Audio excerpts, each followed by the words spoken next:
Es una alegría, como siempre, tener a Sale Mergui aquí en Radio Sefarad. Bienvenido, Sal. Hola, ¿qué tal, Raquel? ¿Cómo estás? Ya saben todos nuestros oyentes que Sale Mergui es periodista, corresponsal de el diario El Mundo, colaborador, entre otros medios, de Telemadrid y autor de ese libro, te tenemos que felicitar, Sal, ese Descifrando Israel, que ya va por su segunda edición.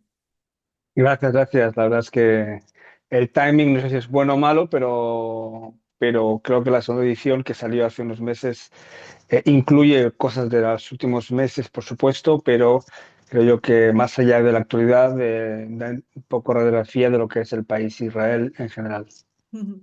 Una radiografía que muchos, bueno, pues no conocen exactamente. Justo cuando estamos hablando, cuando Sale Mergui ha tenido la amabilidad de atendernos, se ha conocido esa noticia de ese ataque de Israel que ha terminado con la vida de ese supuesto periodista Anas al-Sarif, que ha levantado, bueno, pues una oleada de nuevo odio a Israel, acusaciones de estar acabando con periodistas, y ni siquiera hay ese habitual entre los que estudiamos periodismo, que era como la primera regla, ese por otro lado o por otra parte, en este caso Israel asegura que, ¿por qué crees que ha pasado? ¿Por qué pasa siempre esto? ¿Y cómo ves esta noticia? ¿Cuál es tu interpretación? Bueno, es otro capítulo también de la narrativa que hay en Israel y fuera de Israel, que son guerras totalmente diferentes. En Israel todos los medios tampoco le han dado mucho espacio, diríamos, a noticia, pero sí que han titulado, por ejemplo, Israel mata al periodista terrorista o al terrorista que se hacía pasar por periodista. Y esos los medios de comunicación israelíes informan en su mayoría en base al comunicado del ejército según el cual Sharif se alistó hace unos años en Hamas, era parte de una célula y también simpatizaba con Hamas y tenía, como has visto, fotos con líderes de Hamas, etcétera, y más allá, por supuesto, que Al Jazeera y él en persona tenían también acceso directo a cosas del brazo armado de Hamas. Por otro lado, la otra guerra es la que no se ve aquí, que es la que se ve fuera, y es la muerte, asesinato de otros periodistas en otro ataque israelí, que esta vez fue cerca del hospital Shifa en Gaza. Así que yo creo que sí, estoy de acuerdo contigo que lo que habría que hacer como periodista en ese sentido, y yo en este caso exacto, esta crónica no la he hecho para el mundo hoy, por muchos motivos no he podido hacerla, pero en cualquier caso sí que habría que poner, dejando bien claro, en primer lugar, la versión de Israel y también la versión de Al Jazeera que lo niega. Sal, lo que sí has publicado es un reportaje muy interesante acerca de cómo están viviendo los familiares de Eviatar David, concretamente, pues esos vídeos, esa situación que nos permitió ver el estado escalofriante en el que se encuentran. Con este reportaje has resumido la visión de los familiares, de todos los que esperan que vuelvan los rehenes, los 50 y sobre todo los 20 que están vivos. Sí, hay una sensación, hay varias sensaciones, diríamos, mezcladas. Por un lado, mucho pánico, miedo, angustia, rabia, enfado hacia la decisión del primer ministro Netanyahu de ampliar esta ofensiva militar, porque consideran que es una sentencia de muerte a los suyos, ya que recuerdan, y eso con razón, que la mayoría, casi todos, menos 8 de los secuestrados liberados fueron liberados en acuerdos de tregua y no en operaciones de rescate, y creen que en el momento que Israel sienta finalmente, aún no hay que confirmarlo, pero se hace una entrada y una ocupación de la zona de Gaza y luego de la zona del Nuseirat o de Deir el-Balah, pues todo el mundo sabe aquí que jamás tiene órdenes de que en el momento de que los soldados se acerquen, no hay una sospecha mínima, pues los captores tienen órdenes de asesinar a los rehenes, a los secuestrados, y por tanto tienen mucho miedo. Y también hay, en el reportaje lo cuento, por un lado este enfado, pero también mucha preocupación por la situación física, ya por supuesto mental, de los suyos. El vídeo de David es un caso extremo, pero no es tan extremo, es decir, en el sentido de que el resto Si tú dijiste que sí, que al menos 20 están vivos, deben estar a nivel físico más o menos lo mismo. Es decir, después de casi 700 días, la situación es tan dramática que tienen miedo no solo de que no hayan acuerdo, sino que tienen miedo de que en cualquier día puedan morir, ya sea a nivel natural por las circunstancias y por situación trágica humanitaria de esos rehenes que no reciben alimentos de los captores, que ellos sí, por supuesto, se alimentan bien, y el miedo a esta operación masiva, que luego hablaremos si quieres, pero que aún no es tan inmediata, pero que sí ha despertado mucho enfado, mucho pánico, y sobre todo en Israel ha provocado también preocupación porque no suele pasar que Israel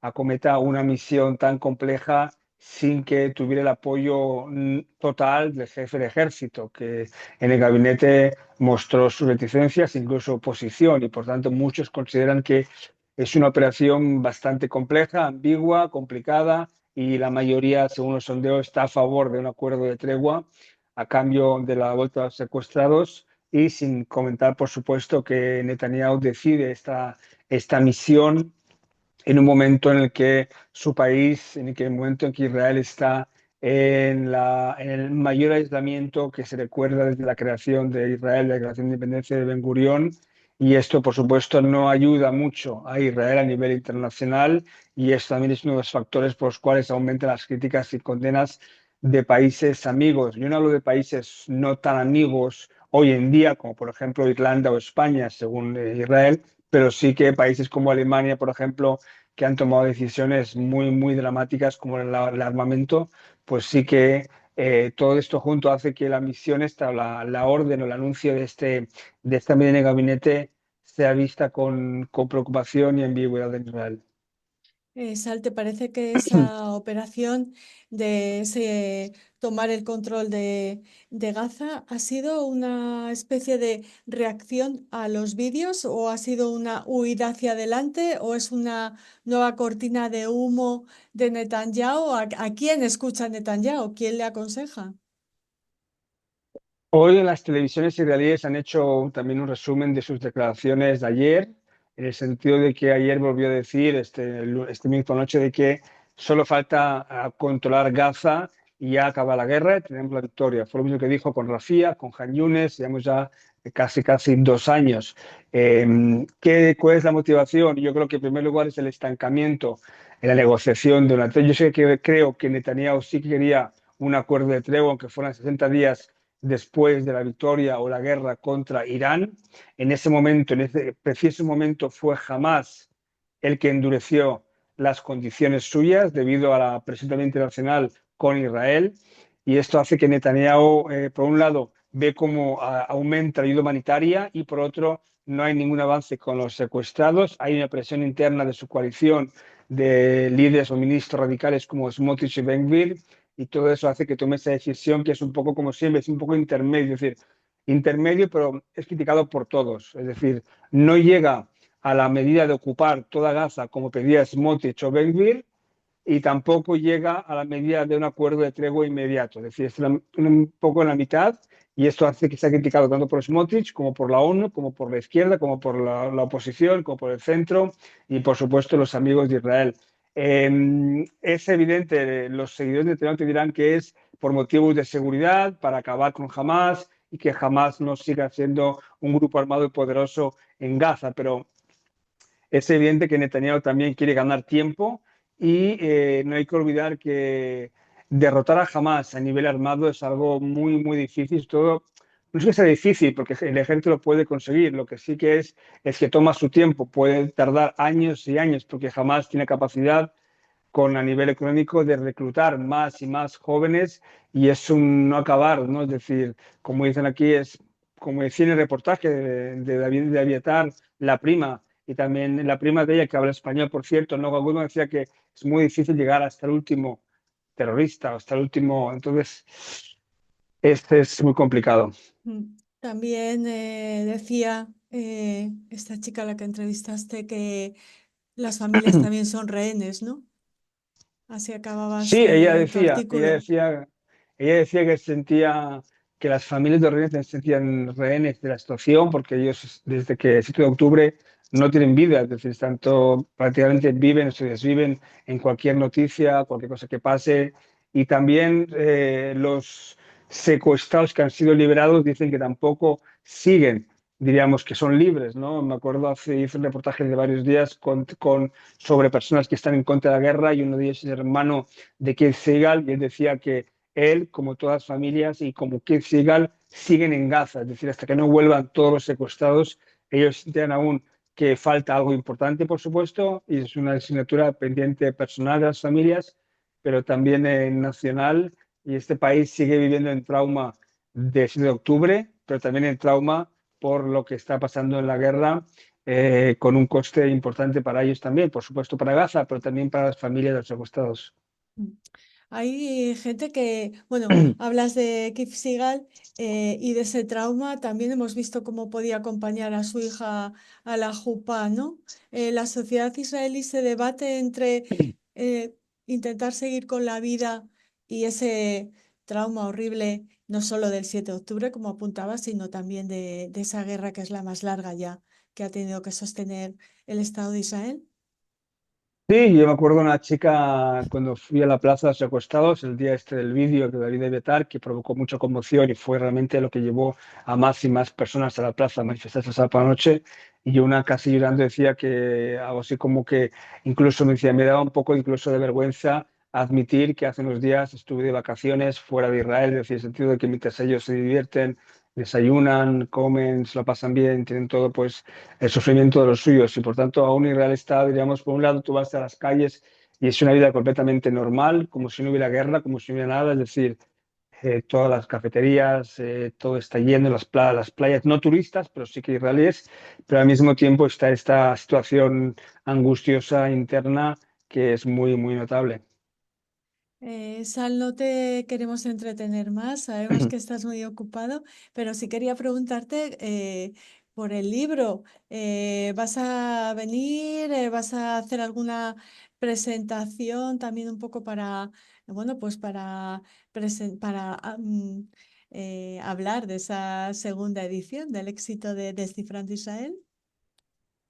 Sí, no sé si el éxito o no, pero el intento, porque ahora, hoy en día vender un libro sobre Israel en Ya. España que no sea un libro en el que se diga que Israel es el demonio en la faz de la tierra es complicado. Y me imagino que muchas librerías, cuando vean la palabra Israel, simplemente o no lo quieren o lo aparcan. Pero sí, estoy recibiendo buenos feedbacks de gente que lo lee, porque este es una Israel, diríamos que desde dentro te explica un poco las luces, sombras, contrastes. Y mi idea, por supuesto, era haber estado en Madrid en la Feria del Libro en junio, pero como ya sabes, el momento justo que antes de subir al avión de Ben Gurión, pues hubo la sirena y hubo el inicio de la guerra con Irán. Lo sabemos Después de, perfectamente, porque íbamos a hablar contigo además. Sí. y entonces, desde ese momento se anuló todo, pero tengo yo espero que no haya otra guerra en ese momento, y si hay, será después o antes, pero mi idea es a finales de octubre estar en Barcelona, seguramente en Valencia, en Reus, y sobre todo también, claro, finales de octubre, última semana de octubre, estar en Madrid. Espero a ver si hay algunos actos que se puedan hacer, lo que sea, para encantado hablar sobre el libro y sobre todo, más que sobre el libro Descifrando Israel, la segunda edición, que se puede conseguir en Amazon, porque en librerías que también está, pero debe ser más complicado, pero en Amazon creo que va bien, es sobre todo hablar sobre la situación actual y lo que el libro cuenta de apéndice, que es los efectos del 7 de octubre y de la guerra en Israel, en Gaza, en la región, porque han habido cambios realmente tremendos y sobre todo cómo está cambiando la sociedad israelí a través de esta fecha que ha marcado un antes y un después para este país y yo creo que también para toda la región. Ujú. Sal, hablas de esas ciudades que vas a visitar en España. ¿Estarás también en esa Gaza em, controlada por Israel? ¿Crees ¿En que qué Gaza? vas en esa Ah, ciudad de Gaza? em, ¿Crees a que es ese, próximo o A ver, la sensación aquí es que es una especie de ultimátum, presión hacia Hamas para que haya negociación y que finalmente sea un tipo de acuerdo o lo que sea. Pero si no, sí que habrá algún tipo de operación. No sé si control total de la ciudad de Gaza. Hay que tener en cuenta que ahí vive casi 1 millón de personas, la evacuación, luego las operaciones, el ejército no está muy entusiasmado con ello, por supuesto. Yo creo que si Israel ve la posibilidad de un acuerdo de tregua y pese a las presiones internas de la coalición, yo creo que para una tregua de, aunque sea 60 días y la liberación de al menos 10 secuestrados vivos, yo creo que es posible. La gran pregunta ahora mismo es si Hamas está dispuesto, porque Hamas también sabe que, pues, que es una presión y que es un farol, pero no. Si Hamas está dispuesto, en segundo lugar, si hay una presión más masiva de Qatar, por ejemplo, sobre este tema, Qatar y Turquía, que es un nuevo factor importante, y ya por último el factor Trump, es decir, todo esto puede acabar de alguna forma en el momento que Trump diga se acabó. Trump, por ejemplo, mi impresión es que Trump ha dicho a Israel que mientras haya ayuda humanitaria en la Franja de Gaza, mientras siga llegando en camiones y sigan ampliándose la ayuda humanitaria por tierra y por aire, Trump le habrá dicho a Netanyahu que respecto a la presión militar, haz lo que quieras, solo no quiero que haya una crisis humanitaria. Pues muchas gracias, Al, por tu análisis. Te seguimos leyendo, escuchando en televisión, en prensa o leyendo tus libros. Muchas gracias y hasta siempre aquí en Radio Separat. Gracias, Raquel. Un abrazo. Chao.